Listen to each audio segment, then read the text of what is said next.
You didn't have to get drenched to get in the door anyway. You might getting out the door, you might, but not getting in anyway. Nice. Appreciate Brother Mike taking the class last week.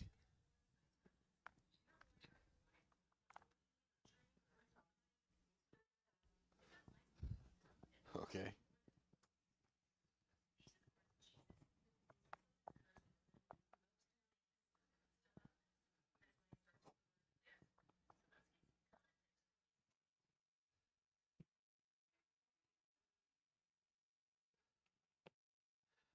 Okay. So what did you all study last week?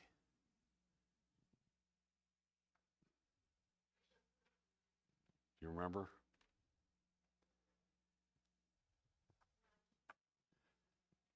Elisha, yeah. We totally missed Sunday school last week. We were looking at the timing on the internet of services, and I got it wrong. And we walked in when they were doing church, and we were just like totally messed up. But we were up. We were up running around doing different things. We even drove around. We were in Paris, Tennessee, where my grandparents had lived, and kind of driving around close to their house. And I said, "Oh, let's take a turn this direction." So we're driving and uh, getting more wooded and all that stuff. Then we came around a corner. There were three turkeys, gobblers, like right in the road in front of us, like 20 feet, 30 feet away from the truck. They were just like, didn't know which way to go, so they were just doing this right, right in front of us. It was a pretty cool thing. And then we just kept driving more into the deeper into the woods, I guess, and like an area where the trees are like this close to each other, and they're pretty tall, even over the road. And so I was like, yeah, we gotta like find a way to turn around. This doesn't look so good in here because we saw these home homemade trespass, no trespassing signs, all that stuff, and everything. And yeah, she said keep going. And then we ran into, I don't know, it could have been a dozen turkeys that were in the trees and right in front of us, and right next to us, and all around us. And if you've seen a turkey flying around, it's kind of a crazy, funny thing to see. But we saw all that stuff, and then we ended up figuring out we weren't that far as the crow flies from where my grandparents lived, but it seemed like we were miles and miles away based on how we got there. But it was a kind of a fun surprise. It is turkey season now. Like right now in Missouri, it is turkey season. Today it is. So it's kind of funny to see all that stuff. But we did go to church, and uh, we didn't know what was going to happen. We just randomly sat down and had the services, all that stuff. They had a baptism, and then at the end, um, Darla introduced herself to the person sitting next to her, and she was a schoolmate of my mother's. If you can believe that, it's the craziest thing when we go down there. We have no idea what we're going to find or see or anything else about it. They had a fish fry, so we did that. They make thousands of pounds of fried catfish and hush puppies and all that stuff, and white beans and coleslaw, however you like it. If you like it with vinegar or the other way, they'll give it to you however you like it. But we did that, and I don't know. We did a few other things, but uh, it was enjoyable for us to get away. Darla and I, we just kind of went ourselves, and it was nice. She's a pretty nice person. You go off and do fun stuff with. So we were venturing. But we did go to church, and it's always different when you go to a different church because you don't know how things are going to go, what they're going to say, how it's going to work, all that stuff. So I think we pay more attention when you're like at a different place because you're like, what's going to happen next, and all that kind of stuff. But we were we were blessed by the services. But as I said, we did skip Sunday school. So even though I studied my Sunday school, it was weird not being in Sunday school last week. So last week you studied Elisha. And who was Elisha?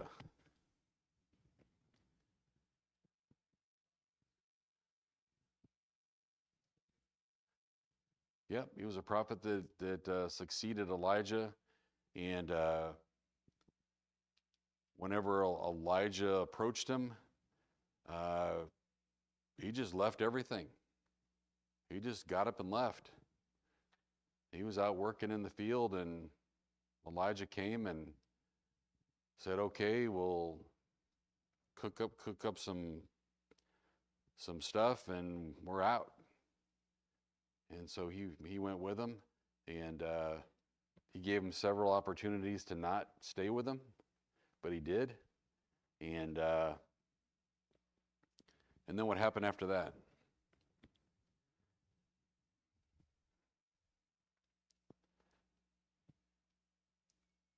What? Yeah. So what? How did he go up into heaven? Yeah. And it was like a chariot landed, right? But in a way that Elijah couldn't get in, because Elisha would have stayed with him. If he could have stayed with him, he would have stayed with him. He would have just kept going. But it makes me think, what did that look like? Because we think, like, for us, a chariot is a car, right? So, I don't know, I think muscle cars, Mustang, Camaro, whatever. And I think those are pretty cool, but I think God has such a better design on every single thing you can think of than we could ever imagine. I really wonder what that chariot was like. I mean, how was it, and seeing it come like out of nowhere and pick up Elijah? What a miraculous thing to happen. And then Elijah was taken up, he's gone. And so what happened after that with Elisha?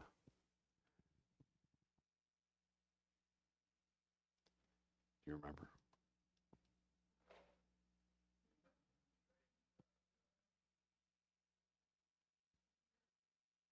Yeah, he did. Well, a couple of things. So Elisha, he was pretty smart.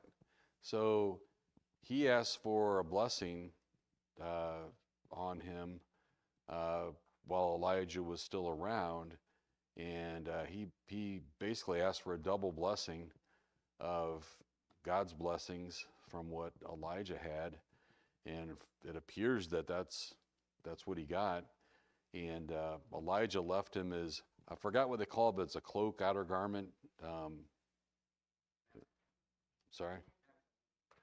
Mantle. Yeah, mantle. So he left it to him, and the first thing he did was smack it down on the waters and walked across on dry land. And so he knew the Lord was with him immediately, right? And so he went about his business and performing miracles and doing different things. And not completely unlike what Elijah was doing, he continued to be a prophet of the Lord, and to show in a really obvious way that God's in charge of the situation, regardless of all different ones that they were. So this week we have a different thing. So this week we are going to study something we only study once every 10 years, which is Obadiah. And Obadiah is one of the, how often do we hear about Obadiah? Do we hear about Obadiah much?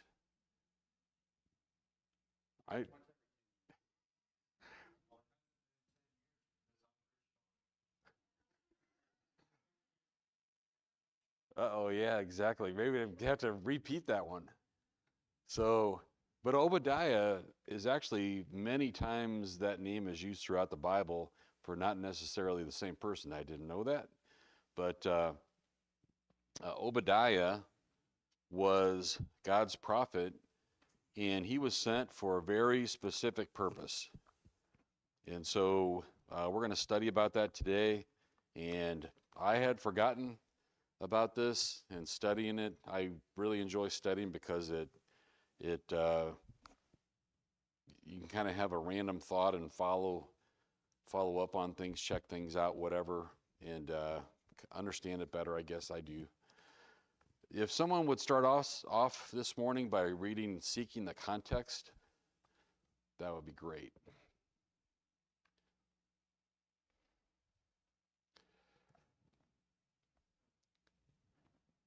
On page 67.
Thank you, Sister Mackenzie. So, a lot of good information there.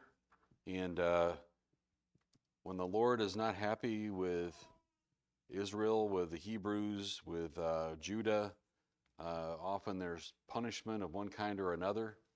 And he uses other nations sometimes to administer that punishment. But what's interesting is it can be the tool that God uses, but he's still not happy with the people going against the Hebrews.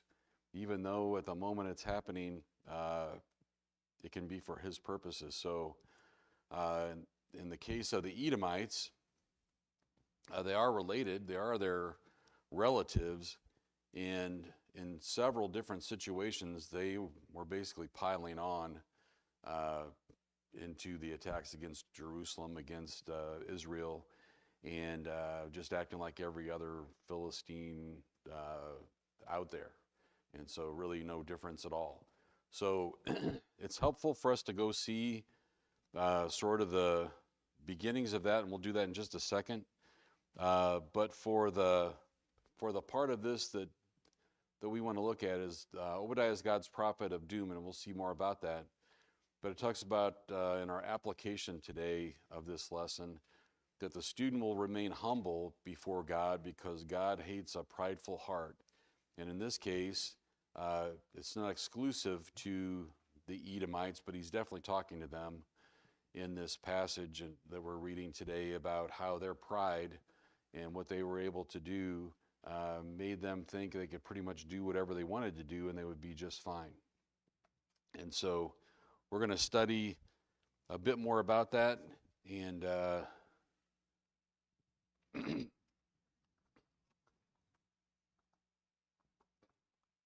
see. So we're going to jump around a little bit.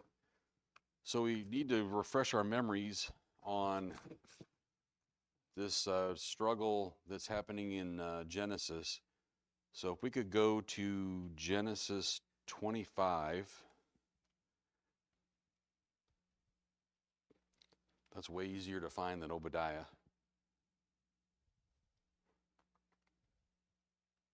And if somebody would like to read Genesis 25:19 through 34, and we'll do a little bit of background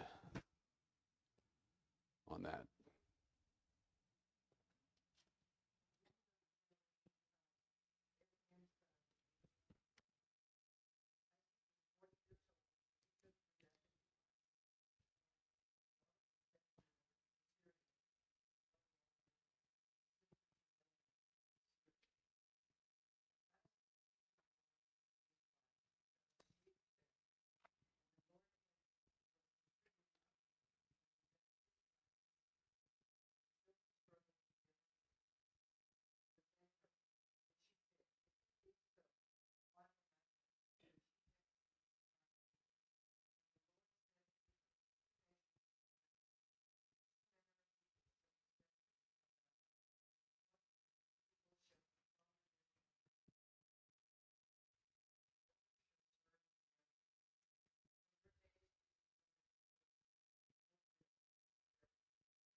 Thank you, Sister Helen. So this is really interesting. And I've read this before. I've studied this before. I think all of you have. And what you notice, if we go back into some of our reading, like verse 25, Genesis 25 and 25, and talks about the twins being born, and the first came out red, okay, and all over like a hairy garment, okay, and called his name Esau. And so he was really different from his brother, even though they were twin brothers. And they both grew up kind of completely different as far as what they did and how they did it. And then in verse 29, and Jacob sod pottage. And when I hit that, I was like, I don't know if I understand what that means. I did a little checking out of it. And what it means is a type of stew or boiled dish typically made with lentils or other vegetables, sometimes with meat or suet. The term sod likely indicates the cooking process, which involves boiling. Okay, so so that was good. Um, yeah, he made him a pot of stew, right? And uh, so then we looked at that. Hmm? So made him a pot of stew. He was hungry, and Jacob seized the moment and said, "Well, if you're so hungry for it, then why don't you tell me you give me your birthright for it?" And he's like, "Sure, whatever." You know, I don't know if he was taking him seriously or not, but he did say it, and he said it in the way that was the right way, that meant it was a binding agreement. And then it said, Jacob gave Esau bread and the stew. He did eat and drink and rose up and went his way. Thus Esau despised his birthright. So your birthright is God-given in this case, and he gave it away. And so kind of a frivolous thing to do this and the way that he did it, and kind of a foolish thing. And I'm sure he regretted that he did it, but he did do it. And so if you look at what is this name Edom, I always wondered, Esau and Edom. Where do you get Edom from Esau, the country that Esau founded? Well, it turns out the word Edom in Hebrew means red. So you have a hairy red person that has a nation, and the nation, the name of it is red, and it also refers to the land of Edom, a mountainous region south of the Dead Sea, known for its reddish sandstone. There's red again. So it's not even just where they live, and I'll talk about that more in a second. But in 25:30, Esau asked Jacob for some red pottage, for I'm faint. So I said, okay, I didn't know what pottage was. Now what's red? Okay, so lentils. So lentils are part of the legume family, which is also beans and peas. They come in different colors: brown, green, red, yellow, black, and they all have a different characteristic. Brown is most common, and they're mild and earthy in flavor and can be used on lots of dishes. Green, they are known for peppery, nutty flavor, and they hold their shape when they're cooked. Red are typically a true red color, but also can range from orange to gold. They break down more easily when cooked, making them a good choice for soups and stews. So I thought, here's red again. So red comes up. Esau's red. The Edomites means red. The land that they inherited was red sandstone. And now his downfall, or part of his downfall, was red stew. Okay, so I don't know. I never noticed that before. But so now what about the Edomites and where they lived? And so they lived in what today, at least part of it anyway, is considered Jordan. And I think everybody's heard of the 7 wonders of the ancient world before, which is the Great Pyramid of Giza, the Hanging Gardens of Babylon. There's other things. But then they came up with this new 7 wonders of the world, which somebody voted. I didn't vote. Somebody did. So these are the wonders. Well, one of these things they voted on is Petra.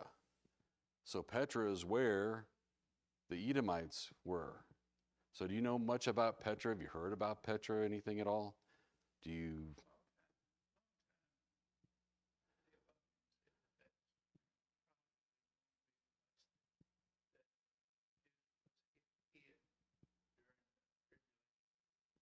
Mm-hmm. It's a really unique place. Yeah, yeah. Well, it could be, right? I mean, just because of how it's set up. So you could say, well, I mean, God can do whatever He wants to do, but this place is kind of uniquely set up to protect the country. Okay. So yeah, the Lord can do whatever the Lord wants to do, but what's unique about this place, in some movies you've seen this area. I didn't realize it, but it was in Dune, it was in Raiders of the Lost Ark, it was in other movies, and the way you get to it in the first place is you walk through this very, very narrow area that is very tall cliffs, and they're not the kind you can climb up the side of, and it's just, you just walk through it. There's not much else you can do. It's not like you're going to have like 50 people abreast going through this thing. You can't do that because it's narrow. So by the geography, it's protection for the Edomites. And so if you had the enemy gathering up outside the front of the entrance to this. He said, great, we'll just go up there and drop down stuff on top of them, whatever, and start fires, whatever you want to do, and you pretty much be able to repel most attacks, I would think. But it's kind of a zigzaggy thing. They call it the Seek to get through all this stuff, and you can walk through it. And then once you get through, there's a temple there, and it's actually carved in the side, or a treasury, I think they call it. It's carved in the side of the sandstone. And you would recognize it. If you saw a picture, you'd say, oh, I've seen that in things before. And so that's part of this nation.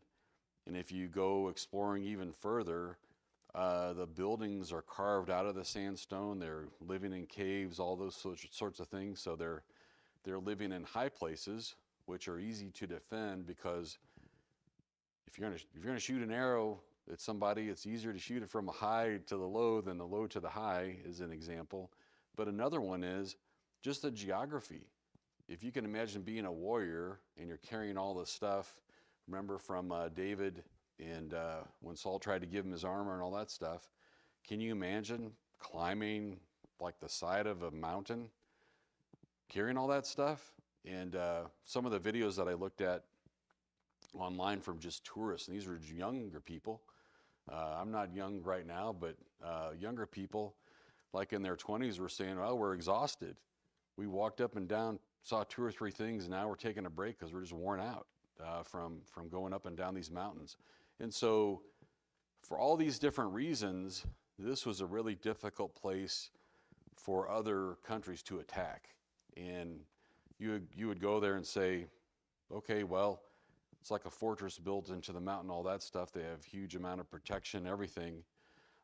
Is it really worthwhile to go there? It's not like they have a huge fertile area right there. It was like a trade route back even before Jesus' time here on earth.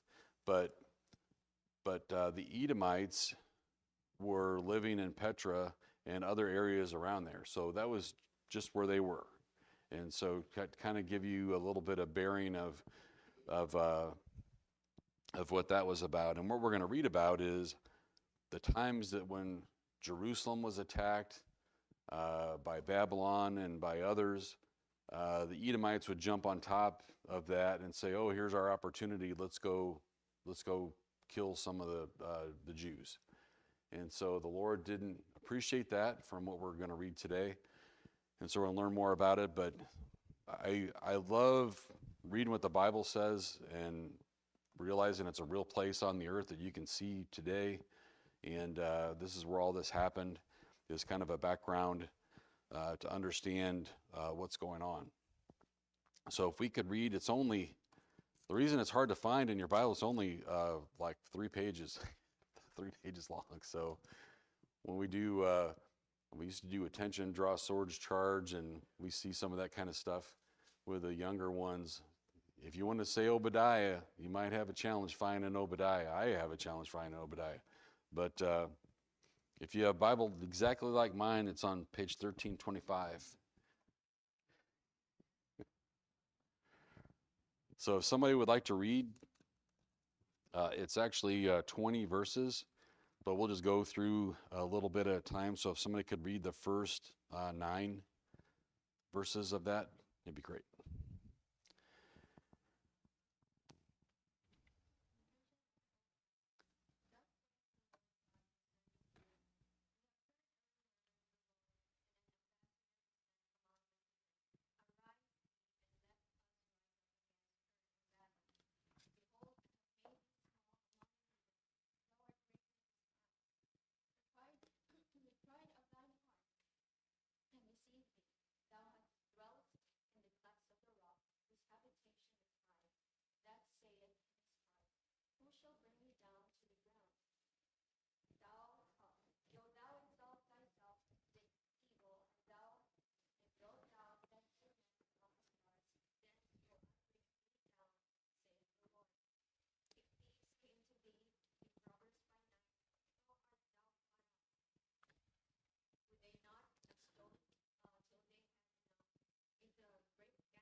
Thank you, Sister Joanne.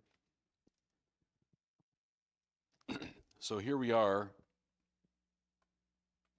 and Obadiah is sent by God to give this message to the Edomites.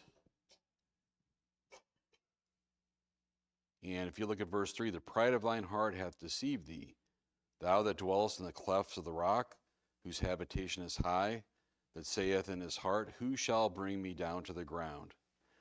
Though thou exalt thyself as an eagle, and though thou set thy nest among the stars, thence will I bring thee down, saith the Lord. So they were highly confident in their ability to protect themselves. They were also good at picking their battles, I guess you would say. They didn't fight any battles against the Jews by themselves necessarily. They seemed like they were jumping on with everybody else doing it. And so here is the Lord saying, even though you have all these advantages, you're going to be overthrown. And so and it doesn't even say that he's given them an out to turn away from their idolatrous ways or anything else. He's just telling them this is going to happen. And then the next bit, he's going to tell them why. If somebody would like to read verses 10 through 14.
What do you think about that, Brother Homer?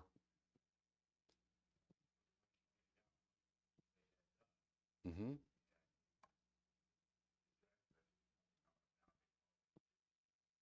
Yep. So they were not following the Lord. They were not, as a nation, they weren't following the Lord. It didn't say anything about people individually following the Lord. I believe they pretty much thought that they were doing great on their own.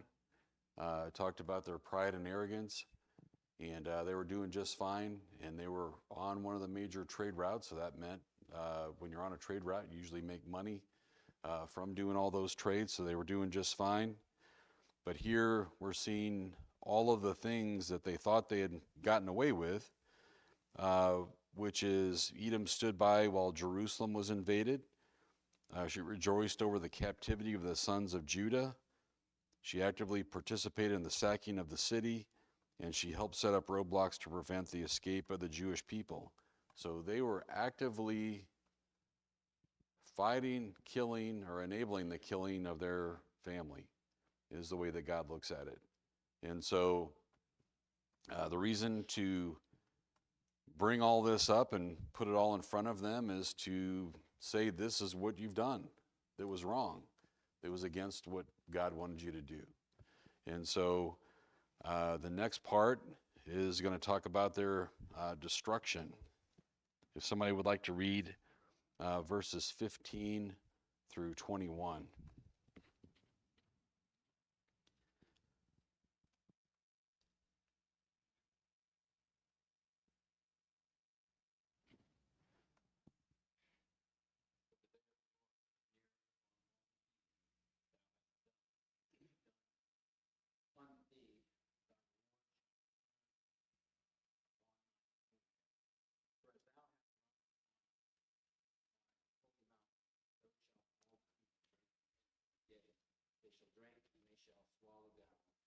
shall be as though they had not before. But on Mount Zion shall be deliverance, there shall be holiness, and the house of Jacob shall possess their possession. And the house of Jacob shall be a fire, and the house of Joseph a flame, and the house of Esau a stubble, and they shall kindle in them and devour them. There shall not be any remaining in the house of Ephraim, for the Lord has spoken. They of the south shall possess the mount of Ephraim, and they of the plain the Philistines, and they shall possess the fields of Ephraim, and the fields which the Mered, and Benjamin shall possess Gilead.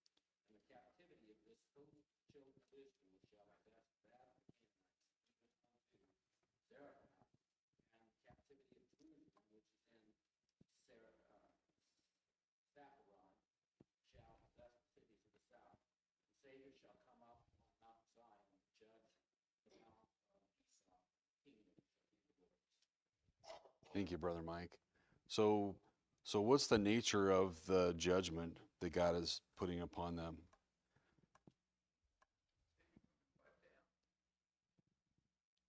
Yeah, they're going to completely, right?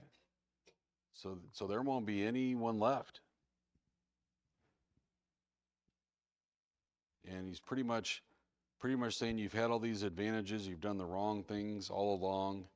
Verse 18, the house of Jacob shall be a fire. So that's the house of your brother. And the house of Joseph a flame, and the house of Esau for stubble. So what happens when you take stubble? What is stubble?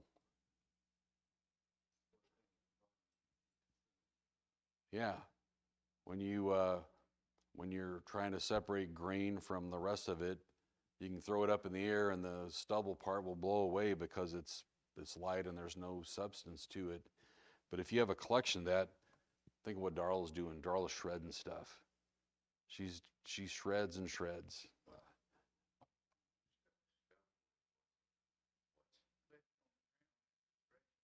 Mm-hmm. Yeah, and it's not usable for anything, right? And, yeah. So I think about that. I only think about the thing Darla's shredding because I kicked it over accidentally and it went out on the floor. There's a million little paper dots that I had to figure out how to pick up somehow or another.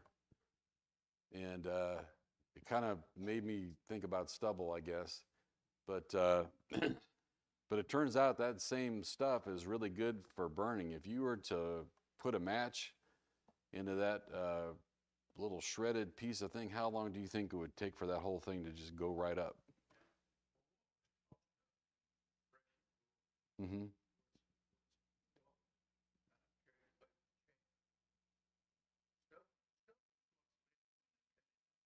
Oh, okay, on the fields? Yeah, which is not usable for anything.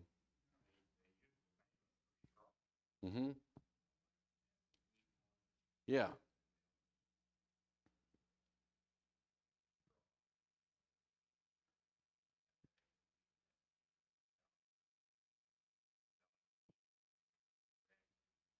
yeah. So you could light up straw and it would go pretty good too. Um, but so I didn't get it exactly right on the stubble, but the flame part of it does the job on all of it, and devours it completely. And in this case, there should not be any remaining in the house of Esau, for the Lord has spoken this.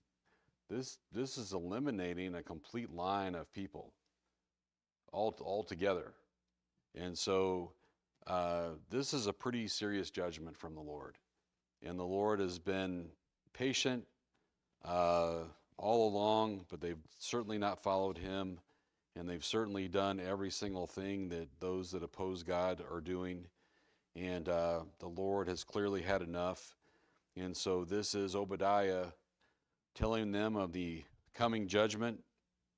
And all of this land is going to be turned over to more or less within the boundaries of what was the Davidic kingdom.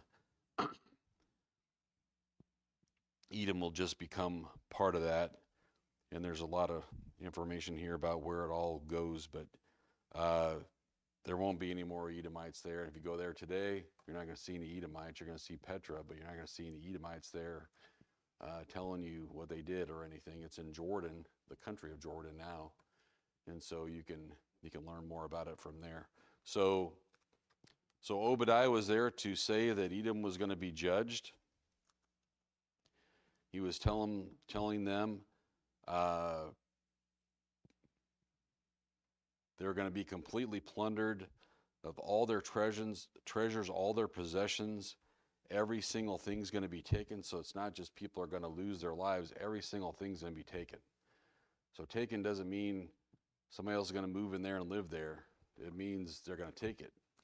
And here's another random thing I found. A UNESCO World Heritage Site, Petra is an archaeological city located in southern Jordan, dating back to 4th century BC. Petra served as a major trading hub for the nomadic Arabs and Bedouins who lived in the region. But after experiencing over 300 earthquakes, which damaged many structures in the years to follow, the city was abandoned. So it wasn't just that the Edomites were killed. The Lord made it unsuitable for anybody else to even live there. And so, and it said it wasn't until 1812 when it was rediscovered by a Swiss explorer that people began to notice it again. So it was more or less taken off the map altogether as an uninhabitable place. So when the Lord's judgment is poured out, it's bad. I think we've studied that. That's kind of been the theme of most of what we studied this quarter. Over and over again, what happens to those that don't follow the Lord. And you can follow the Lord some of the time, and like Solomon, and then decide, oh, I'm not going to do it so much at the end of my life.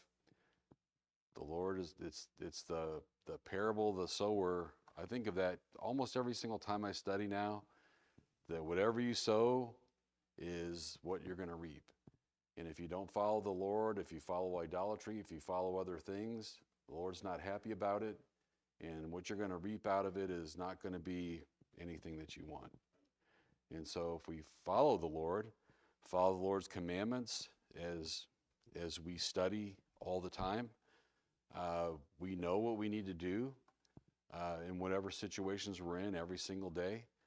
We know if you've got the Holy Spirit will tell you, get out of here. That's kind of what I felt like when we were driving down that weird road. To get out of here. So we did. We got out of there. But we always have decisions to make every single day. Are we going to follow the Lord, or are we going to do something else? And to do something else, there's so many options of what you could do, you can't even list them all. But following the Lord is pretty specific. He asks us to do things, and we know what we need to do. We know what we struggle and have difficulty with. Everybody does, but if you ask the Lord for help and for strength and for just ask Him for help every day. That's what He wants us to do. He wants us to seek Him. He expects us to do that. As God's people, He expects us to understand and know what His expectations are and to do it, and not to rely on our own strength, but to ask for His help and do it. And when we don't do it, we do what we just studied is a perfect example of God just says, okay, I had enough. I have patience, but even my patience runs out sometimes. And so all these examples that we're looking at, many of them are what not to do.